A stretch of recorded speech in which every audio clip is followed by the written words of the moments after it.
Sometimes doing business in a different country can feel like living on a prayer. Sometimes it can lead to sleepless nights. Sometimes you struggle to find all the right ingredients. If people don't think that they're going to make millions and millions of dollars, in the first 6 months, and they have a proper strategy, 100%, there is no reason why someone can't make money in this market. Buy Australian over there is a big thing. I think it's just going to get bigger. Circular economy, I think, is really one of the great and most exciting things we should be looking at.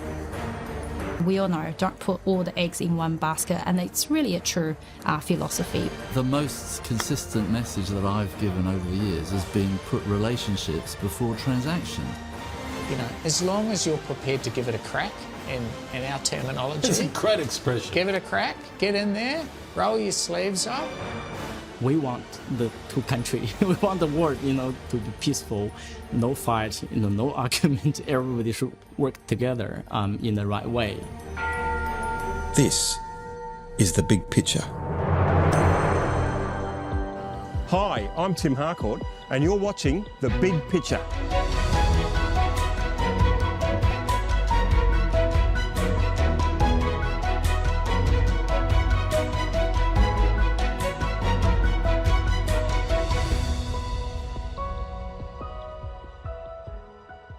If you haven't heard of China expert David Thomas, you've really missed out. Few CVs are as impressive as his, and few are as knowledgeable or savvy as he is. Well, actually, I've done quite a lot of research on this, and I found that the most successful foreign companies in China are usually Scandinavian. A prolific author and sought-after speaker, David is the founder of Think Global Consulting and CEO of the Australia-China Friendship and Exchange Association, and someone I've long wanted to talk to about the big picture. Dave Thomas, welcome to the show. My pleasure, Tim. So you've got a long history in China. Your father was Attorney General of Hong Kong? Yes, he was the last colonial Attorney General of Hong Kong. He wasn't the last, but he was the one after him, Jeremy Matthews, was a local civil servant. So, yes, he was brought into Hong Kong in 1983. So that was a pretty big job for him to do, and it gave him some unique experience in terms of negotiating with the Chinese, who, of course, were still very new to the way business and the law was conducted in the West. It did give me some sort of unique insights into what was happening, and it captured my interest in how the Chinese negotiate, how they do business, and of course how early they were to the sort of global scene at that point. You yourself, as a younger man, you're still a young man now, you had a business in your 20s in Hong Kong. Yes, I started in the financial services sector in London, going right back to the 70s. And I went to Hong Kong in the 80s and set up my own business in the wealth management industry. So I helped expatriates invest overseas and take advantage of their tax status, and I helped Chinese investors start investing in overseas markets. Well, he really is an insider because, he grew up in Hong Kong as they were making the transition back to China. His dad was the Attorney General for the outgoing administration, the British one. His stepmother was very big in those negotiations between Deng and Thatcher. So I think he just grew up with it in his nostrils, Hong Kong, China. And in coming to Australia all those years ago, he brought that, toolbox of China knowledge with him, and he keeps it up to date. Well, in the early days, nobody understood why I was so excited about China, back in the 80s. Even when I came to Australia in the mid-90s, there was no interest in China. We just had the recession we had to have, so everybody was sort of burrowing down into domestic focus. But So what's changed, I suppose, in the early days, I just hoped to get people interested in China, and I used to run study tours and missions and took executives to China. And there are many very senior people in Australia whose first experience in China was with me, and we actually slept on the Great Wall of China in Beijing, and it's remarkable how many people stop me in the street and say, I slept with you on the Great Wall. Oh, how about that? Very good. So in the early days, it was really just about giving people exposure and just showing them what was happening, and of course it created lots of surprise at how much was going on in China. But yes, in the last decade or so, it's been a lot more focused on business opportunities and doing deals and making things happen.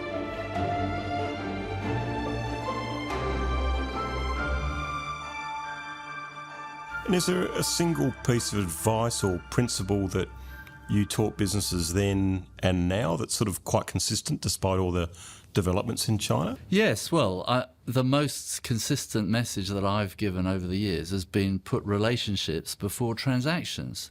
And unfortunately, in the Western world, we tend to do it the other way around. We sign a contract or some document that gives us some certainty, and then everything goes from there.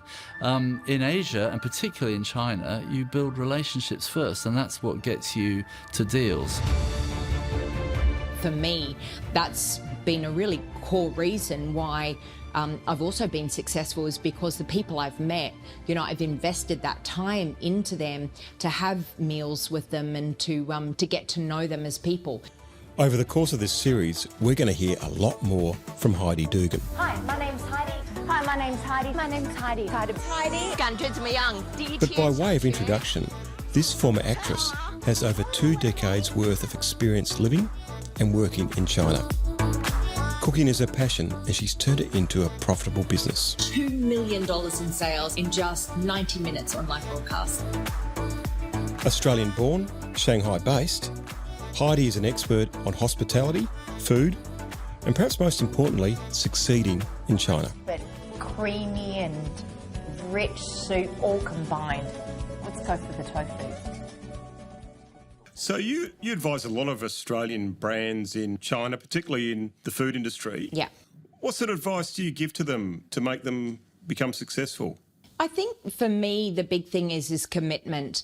What a lot of people feel is that if they're in, Australia, they build up their business, and a lot of people put, their house mortgage, up, and they spend their life and their time, their family time, and they just, really put every bit of effort into building up their business. When they come to China, they think that it's really just snap their fingers and that their business is going to grow because there's so many people. I mean, the amount of people have said to me, if I can just get 1% of the population, that's really hard to do. And I think the thing is that when I'm speaking to companies, I look for the commitment in the companies, that they understand that they're actually starting completely from scratch. I can work with you and help you expand and succeed in China by better understanding the local business environment, consumer habits and culture, and your strategic placement in the market. Does food still play a very important part in meeting your business partners and doing business in Shanghai and the rest of China? Absolutely. I mean, I do believe that China revolves around food. I don't think that that's just based on, the fact that I'm in that industry. People are always talking about what they've eaten, what they're eating now, and what they're going to eat. Food is not just about eating, it's about connecting with people. And that's why, Australian business people always go, I've got to go and do this big meal. But it shouldn't be a burden. It's something that should be enjoyed, and it is part of the business process. I mean, so many of my meetings are not done in an office. Most of them are done in cafes or in a restaurant, and it's really that way that people get to see your personality. Do you like them? Don't you like them? China's not fly in, fly out. It's not somewhere you base yourself in Hong Kong and just duck in and do the business. It's about making a long-term commitment, like you would with a family, like you would with owning your own business. It really shows that through thick and through thin, you're in there for the long haul. And even things like being part of social and family gatherings makes a huge difference with China. It's sort of the Confucius ethic in what drives them to do business. Anything to do to show that you are absolutely engaged with the country, the society, the culture, that you're not just after a business transaction, because China is relationship driven, not transactional.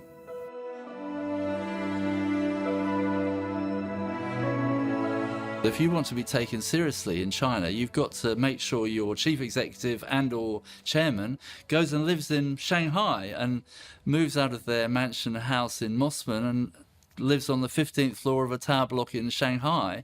And of course, many people don't want to do that. They'd rather send the B team, who of course find it difficult because China's a very hierarchical society, and to be taken seriously, you need your most senior people to be there.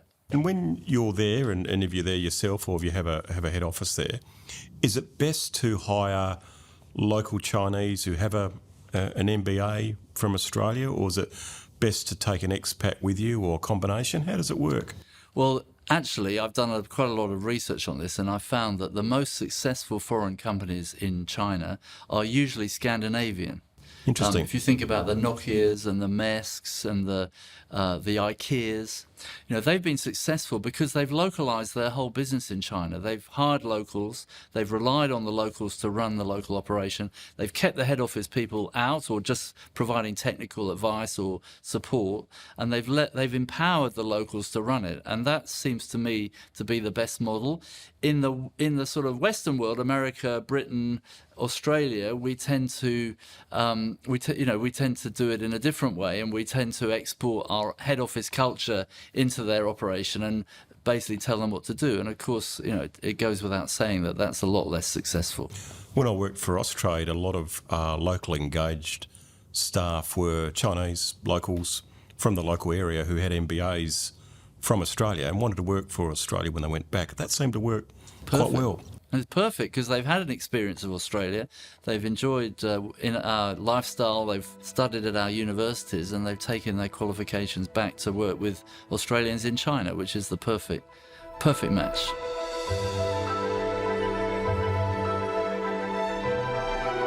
Where do you think things are going to change in the future with China? Do you think climate change type challenge, some of these growth sectors, do you think they'll have a big difference in the types of delegations you'll lead in the future? I hope so. Australia has a lot to say about our role in sustainable energy, new forms of energy, solving some of these climate change issues. We punch above our weight in so many areas. China has a major problem to address, being such a large country and going through their own industrial revolution. There seems to be many ways in which Australia and China could collaborate on climate change. Which brings me to this man. And what I've seen is that China is certainly working hard on the environmental front, and I think that is something worthy of note. Ali Abbas became a big success by disappointing his parents. His parents wanted him to be a doctor, and he had to disappoint them because all he became was a mere professor of engineering and basically discovering something that could change the fabric of the world economy. So instead of our son the doctor, you're our son the professor. That's true. It's not the real doctor. So I've got a funny story to tell you. One time in the airplane, and the hostess rushed to me. There was a lady that was on lying on the floor, and she said, "Doctor, doctor," and I said, "I'm not a real doctor." So I've completed my PhD. So that's how. Yes. He's now a professor at the forefront of research in what has been described as the largest business opportunity ever seen by our species, the circular economy. Now, they say the world needs 50% more food, more energy, 30% more water. How does the circular economy solve that issue of demand in the world?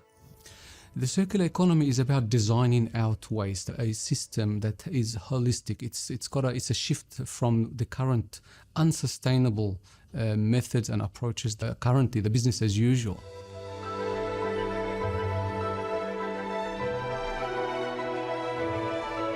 I tell the story again about my experience in Lebanon when I was a child, and seeing my grandmother, for example, who has given me the early insights into how to be sustainable around the home. She never threw away anything, really, and that is the old way of doing things, giving value to materials and waste, and being regenerative about it. So the circular economy has a lot to do with that. Of course, we've got to scale that up now to into larger scales, and that's how the circular economy could resolve a lot of the waste problems.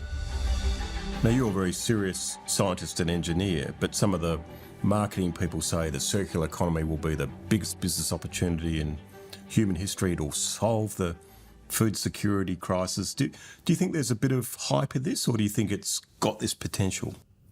I think it has a lot of potential, and hence I am quite serious about it and founding a lot of the research. For example, our waste transformation research hub in the School of Chemical Engineering at the University of Sydney here is driven by the theme of circular economy.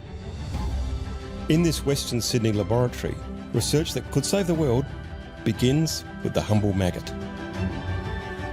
So we started with organic waste, and we are using a biological process, the maggots of black soldier flies, which are very efficient at consuming the biological organic waste in their biological process. And we end up with these extracted materials. It looks very theoretical and too good to be true, but he's actually been in China doing these research experiments on some of the mightiest rivers in China. So it actually is happening today, and it's one of the biggest research projects between China and Australia with real important economic consequences. It's a wastewater project in a paper recycling plant. So this particular industry partner, is located on the banks of the Guangzhou River. The idea here is we're working with them to improve the wastewater plant operations so they can return that water back to the river clean. The political situation, I think, between Australia and China is not the best at this moment in time. Hopefully we can see some solutions coming through in the near future. Science that we do and the engineering that we do and the solutions for the environment, a common cause for everyone. I think these are very important common activities that we can certainly look forward to continuing and resolve all of the challenges here. That smart message is a good time to return to David Thomas, who earlier emphasised the importance of putting relationships before transactions, a point I wanted to explore further. I'm always focused on relationships. I feel we have sort of government to government, business to business, people to people, and of course the people are what makes the world go round. And I engage very strongly with the Chinese community in Australia because I see them as our greatest assets in terms of our future as part of the Asian century. And for Australia to do business in Asia and in China particularly, the local Chinese community can act as a bridge, and we need to get a lot better at empowering them, and that's something I'm very committed to. I once heard you say that a lot of Australian businesses in Sydney were up near Circular Quay, and then the Chinese businesses were down in Haymarket. And so you tried to bring them together by playing golf and mixing on a Friday. Yeah, I mean, I think we need to get business between Australia and China going in the long run, but in the short run, I think we could do that within our own backyard. We've got over 1 million Chinese people living in Australia. We've got several 100,000 here in Sydney, as you say, doing Chinatown business in Haymarket, and we've got the mainstream Australia down the other end of town near Circular Quay, and bringing those two groups together would be a good start. Is this what you call citizen diplomacy? Yes, I think it's important that we recognise the importance of the local Chinese community, many of whom are multimillionaires and billionaires, some of them, and not only can they invest in our local businesses, but they can help facilitate relationships in China. They speak the language, they understand the culture, and of course they have a good experience here in Australia too. So for all the reasons we said, they're very valuable to us. Of course, nothing has been easy or normal because of the pandemic. COVID has exacerbated tensions and increased instability and isolation between countries like China and Australia. There's been a stoppage of flights because of COVID, but they'll probably start cranking up again. If the Prime Minister of the day rang you and said, Dave, could you, lead a trade mission to China, be part of a trade mission to China, would you put your hand up? And absolutely. I was hoping you might ask me actually what I would do if I was Prime Minister for the day. And what I would do is get on a plane. I'd go to Beijing and say, look, we made a few mistakes. In hindsight, maybe we could have done it better. Please, can we reset the relationship and start again and rekindle, the long-term diplomatic relationship between Australia and China? That would be a fabulous outcome. Sounds like Gough Whitlam in 1972. It does, and I wish we could go back and learn from what he did, which was very courageous at the time. I think even John Howard, who had a difficult relationship at first, went to Beijing and said, let's start again, and the relationship improved on the back of the LNG deal and so on. So there can be ups and downs. Yes, I've heard stories of John Howard's first visit to China, and apparently he was quite shocked at how well developed China was when he first went there, which surprised everybody who was at the local end. I think the Chinese, in their attempt to grow out of nowhere, had to get their economy going, and working with other countries was a big part of that. But I think they've reached a point now where I think they feel a lot stronger, they feel a lot more confident about themselves, and if foreign countries don't want to be friends with them, they're quite happy to go and find friends elsewhere.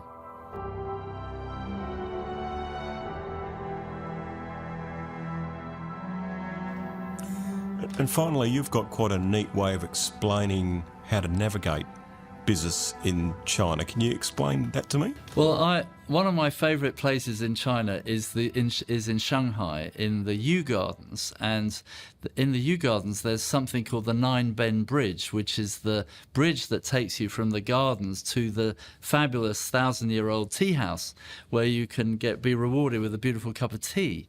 And this Nine Bend Bridge is a zigzag bridge, which you see all over China and throughout Asia.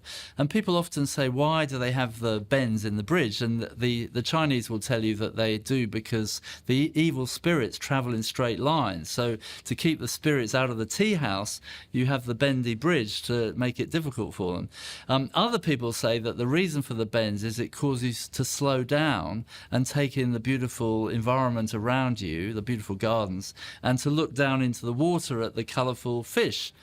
But whatever the reason, it's a fantastic analogy about doing business in China, because there are bends along the way. It's not a straight line like we have in the way we build Western bridges. Think of the Sydney Harbour Bridge as an example. Getting from A to B in the West is very much a straight line. Get there as quickly as possible with as few challenges in the way. In China, it's very different, and you have to expect there to be challenges. And I think that I often say that to our clients when we come up against hurdles and obstacles, is we've just reached a bend in the bridge. It's perfectly normal. We've just got to find a way through it and expect future bends as well, because it's a long journey. And of course, if you can reach the end of the bridge to the magnificent tea house, you get great rewards for it. Well, David Thomas, thanks for navigating China with us, and thanks for being on the show. My pleasure, Tim. Thank you. A pleasure to meet David, and an equal pleasure to speak with Ali. Well, I hope when you win your Nobel Prize, you can still come on my show, Professor. We'll talk again, yes, absolutely. Good. Thanks very much for your time. Thank you. Pleasure. Very good.